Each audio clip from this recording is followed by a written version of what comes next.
How did I get the name Rich Kid? I think I got it in high school. Like, somebody just started calling me Rich Kid. I didn't really, I don't know. A couple niggas say that they told me that they gave me the name Rich Kid. I think it was my nigga Caesar. He told me he gave me the name. I was just like, all right, my nigga. Like, I don't know. I was probably high by that time. By the time I got the nickname Rich Kid, I was smoking a lot of weed. So, and that was my first time. But I just got onto it, like, you know. So, I don't know. It was somebody in high school, and it wasn't because I had money. Definitely not. You know, my mom was on welfare until we were like 15 and stuff like that, and then, you know, she got off it. She was too proud to be on it, you know, because she had an injury. And then, you know, for me, I was, you know, I just lived day to day. I didn't know I was broke, you know. But at the end of the day, we weren't that broke, you know. She could, you know, afford some, put food on my plate and stuff like that. So didn't really live a rich lifestyle, but, you know, the government name's Richie, so I guess it just fit. Rich Kid, Richie. I was the youngest one, always hanging out with the older guys, so I was always the kid. So, Rich Kid. You know, and I got into music. Like I've always been into music. I always loved music. My dad was a DJ, so naturally, you know, I always wanted to do what my dad did, and I always see CDs, tapes, vinyls, and stuff like different artists, and I just listened to them. You know, I had my own tape player in my room and stuff like that when I was like young, when I was like 4 or 5 years old. I'm just like 6 years old bumping stuff, you know, like.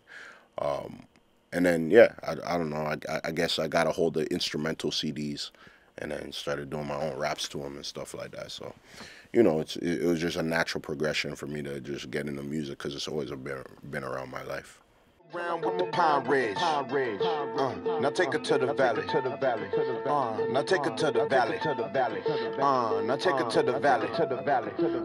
Now take it to the valley. What it is, what's whining? It's like 1 in the morning. I see you about that late night calling. If you taking the bet on me, go all in. Cause you've been flopping for a minute now. When are we gonna get around to do what we've been talking about? Cause we've been talking for a minute now. I don't have any time for all these shenanigans, cut it out. You say you love my discography. It's like audio. My first big placement, in terms of like a minor big placement, it was Frank and Dank. They were like Jay Dilla's artists back in the day, and they were just signed to Universal in Canada, so they were dropping their album, and my manager at the time knew Ivan Evidente from Universal, and they connected, and he showed him some beats, and then he gave him some of my beats. And for me, I was always like the type of producer to make, or the type of beat maker at the time to make any type of beat. I was versatile with it. Like I could make club thing, I could make soulful beats, I could make like, you know, grimy beats, I could do whatever. But they took the soul beat, like, and they usually don't take that. They take like, you know, up tempo kind of clubby beats or Dilla type style beats, and you know that, I guess that just became my reputation in the city, making like soul type beats, sample type stuff, almost like a Kanye type vibe, you know. So yeah, that was my first minor placement, and then, you know, I don't know, like there's so many. I feel I haven't had my major placement yet. I've fucked with a lot of dope artists, like from Drake to Busta Rhymes to Redman to fucking Lupe Fiasco to a whole bunch of people, but nothing where it's like a #1 hit. So if it's not that #1 hit, I don't look at it as a huge placement. And most of these artists that I link with, some of them are like, you know, are legends, you know what I mean, in the game. So I just look at everything as either I haven't got my big placement yet, or everything's big to me. You know what I mean? That I love doing. Well, yeah, with making beats, it's kind of like I'm just in my zone. Like I can make beats naked, you know. I can record naked too, but you know, that's only if I'm like recording in my spot. I could, you know, just run back and forth from the booth to the control panel and just, you know, mix shit. But if I'm in public, you know what I mean, I can't really be naked. Maybe in certain studios, but it depends. It depends. But yeah, the process with making beats is like I'm just in my comfort zone, usually chilling, usually smoking, usually drinking, just have a movie on, like, but volume all the way down to like look at it, give me some inspiration, and then I just, attack the beat. With recording, it's just, it all depends if I'm recording by myself, if I'm recording with somebody else.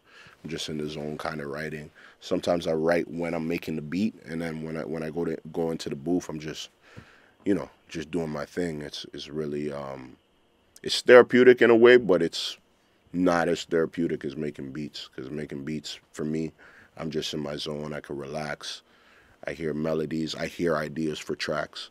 I see visuals, like videos already when I'm making a beat. So, yeah, I don't know. I'd say like that process is a little bit more therapeutic for me.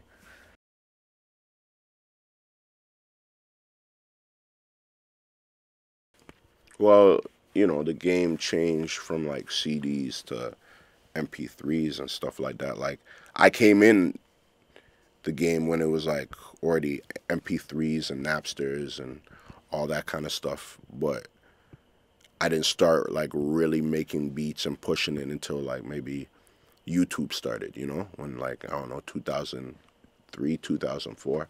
That's when I really started making beats. And then I just was, in my crib just making a whole bunch of beats, hundreds of beats, but never showed nobody. And I think 2008 or 2007 was when I got that Frank and Dank placement. And then it was like, okay, now because they said my name at the end of the track, so, and that's playing on Flow Radio, or the move, well, the move now, but it was called Flow Radio. And it's like people are hearing it, so they're like, oh, who's this rich kid guy? Who's this rich kid guy? So it's like a natural progression. Like, I just built it over time. I never really seen that side of it. I never seen Toronto kind of move harshly to an artist in terms of like booing them at shows, or like maybe Skrewface, like people don't get live, I guess, but that means you're just not a live performer. I don't know. I don't really experience that, and even if I do, I have fun where it's like you're gonna like what I do on stage. You're gonna like something I do on stage. You're gonna be amazed in some type of way because I'm gonna go the extra mile. You know what I mean? The same way that how you see like Tory Lanez or Jazz Cartier do it now.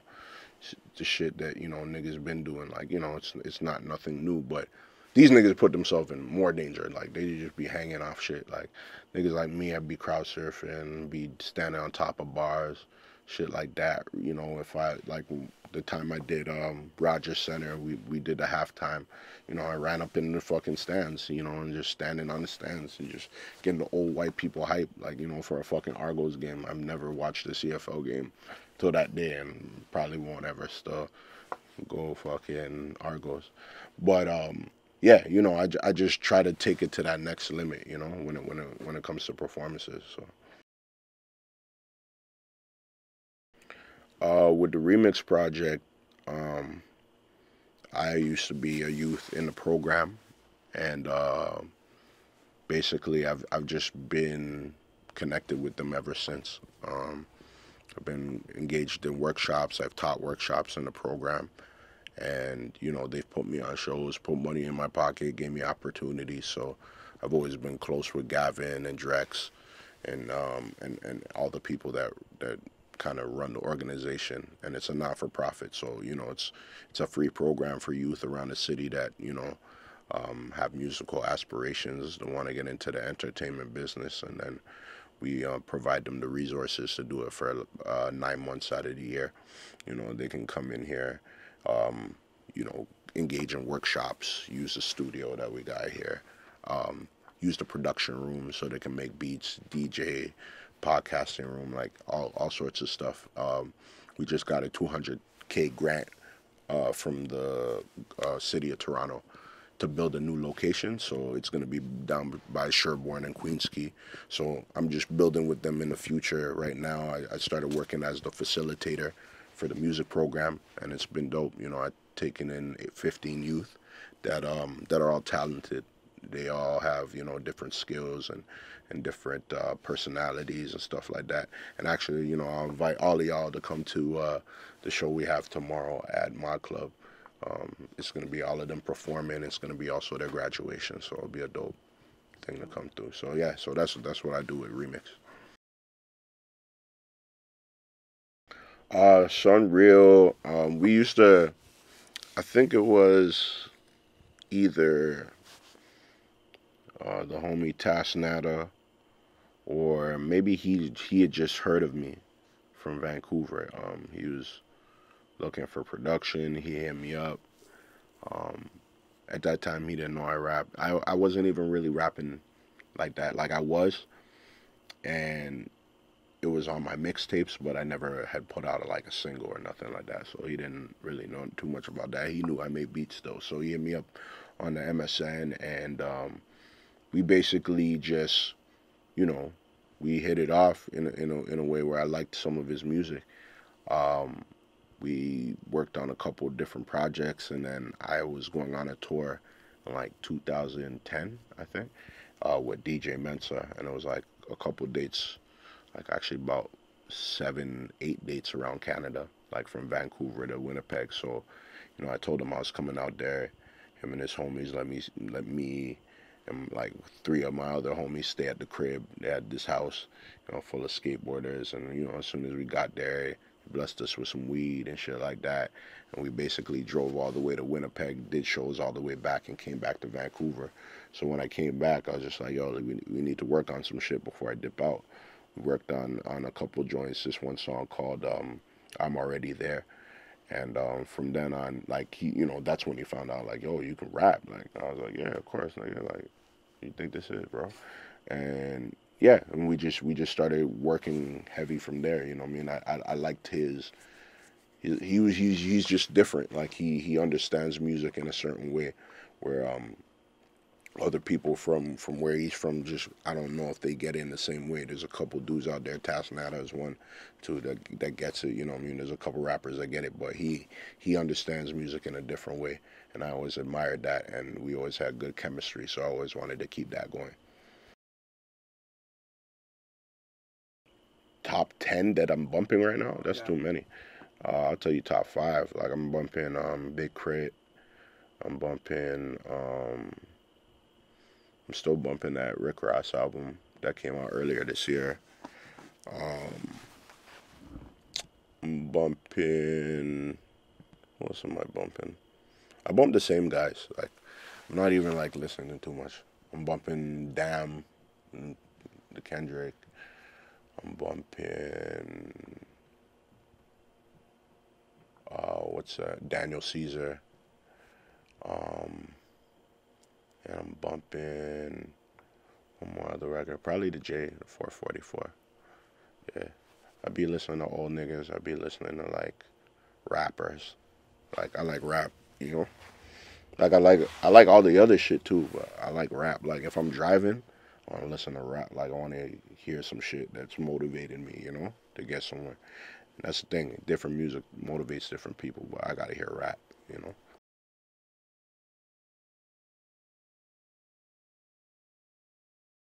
I don't really think it matters on the grand scale of things. As long as you got the metropolitan city area of where you're from, showing you love, showing you respect.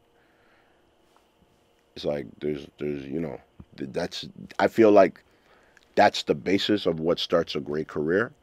But nowadays, I don't think that's even really you even need that. Like I feel like a guy like what's his name, Russ. I think Russ is from Atlanta, if I'm not mistaken. But Atlanta ain't don't really fuck. Like it's not that they don't fuck with him like that, because you'll probably pull out bare people at a show in Atlanta. But it's not the Atlanta we think of the Atlanta. Could be like more white Atlanta. More he's a white dude. You know what I mean? And not to say that black people aren't on him, but Atlanta does. Atlanta has Migos. Atlanta has Young Thug. Atlanta has Gucci Man. Like, niggas on a totally different vibe. So sometimes, but he's still making his money. He's still selling out shows all over the country and coming up here selling out, going out to UK selling out. So he's doing something right. So maybe nowadays it's not about having your city, and it's not about repping where you're from, because I don't really hear him yell out Atlanta. I think he's from somewhere else and he moved to Atlanta, but even then, you don't really hear him yell out his city like that. Or at least I haven't in the tracks that I've heard from him. He's usually talking about himself, or like how good a rapper is and how he does everything. But you know, that's I think for me, like, I scream out Saga, I scream out Ridgeway, I scream out Toronto because I'm from all these places. You know what I mean? I'm originally born in Toronto. I lived in Toronto. I grind in Toronto, made my money in Toronto. I fuck Toronto bitches. You know what I mean? Especially if you fuck the pussy in the town, I feel like you're from the town. If I fuck a lot of Chicago pussy, I'm gonna feel like I'm from Chicago. You know what I mean? Not really from Chicago, but like I'm in Chicago. You know what I mean? Literally. But for me, I guess now it's not about where you're from, really. It's kind of like, it's about where you're at. You know what I mean? People want to see where you're at, not really where you're from. Like, where you're from matters if you're portraying a certain image. You know, if you're saying, yo, I'm this nigga, I'm that, I'm a hood nigga, da da da, then yeah, like, where's your block? Where's the people that can vouch for you? But if you're just a rapper that just talks about, like, life and different stuff, you could be from anywhere. You know what I mean? Young Lean's from fucking Sweden or some shit like that, Norway or one of them places there. You know, so you could be from anywhere nowadays. Right now I'm working on this project with Adam Bomb and Tona. It'll be the sequel to our Juno award-winning album, Naturally Born Strangers. I'm gonna make a part 2. I'm pretty much done. That's what I was playing a little earlier, just a sound bite from there. And solo shit, and working on some shit with Lupe, working on some shit with a couple niggas in the city. You know, I don't know. I'm just doing random shit here and there, and then working on TV and movies and shit like that. But really, I'm more so chilling and kind of like rebuilding, because for me, I took a break from music. I wanted to raise my child. I wanted to just take a break from like all the bullshit. I feel like the game sometimes, you know, like they say, like, people in the music game, they go through the most mental health issues, you know. But it's like, if you have mental health issues already going into the game, you know, the game can make it even worse, you know. So I felt like I had to take some downtime. I didn't want to travel. I didn't want to really fuck with music for a minute. So for me, I feel like now it's my get back period. You know what I mean? Just had one of the last video facts, shot a good big budget video, got the label fucking with me. So, you know, everything's like now on a recharge now, you know, a restart. Yeah, they could just go to my SoundCloud, soundcloud.com/richkiddbeats, RichKiddBeats. I'm getting the site back up, so as soon as probably this interview comes out, you know, www.richkiddbeats.com. Yeah, I don't know, just Googles, do your Googles, do your YouTubes, you know, all of that shit. I'm around. Yo, this Rich Kid, shout out to Planet Aviation. I'd be lying if I told you that I wasn't broke. I'd be lying if I said I never sold coke. I'd be lying if I said I don't smoke.